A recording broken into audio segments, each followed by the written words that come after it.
वादळी वाऱ्याने उद्ध्वस्त स्वप्न, दलेलपूर शिवारातील शेतकऱ्याचे 12 ते 13 लाखांचे नुकसान।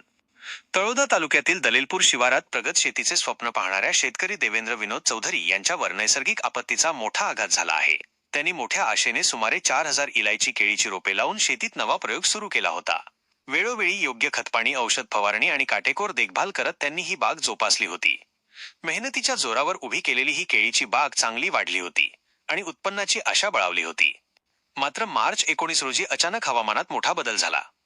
सायंकाळच्या सुमारास जोरदार वादळी वारे सुटले आणि या वाऱ्याने काही क्षणांतच संपूर्ण परिस्थिती बदलून टाकली।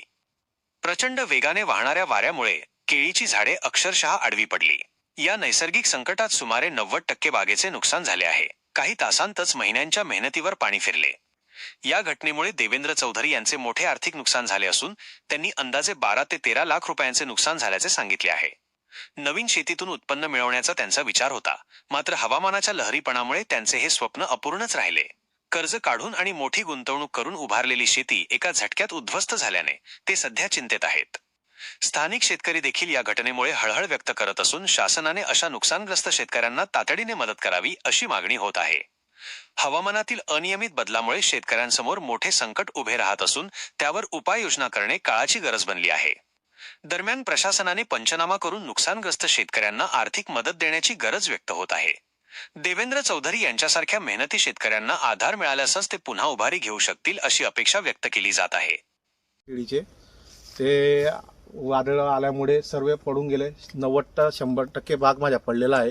शासनाने लवकरात लवकर पंचनामा करावा व पंचनामा करून मला भरपाई द्यावी, नुकसान भरपाई द्यावी ही शासनाला आग्रहाने विनंती करतो। व मी जेव्हा पीक विमा काढायला गेलो होतो तर पीक विमा काढत असताना 2 ते 3 वेळा गेलो, त्यावेळेस साईट चालली नाही, टेक्निकल इश्यू आले।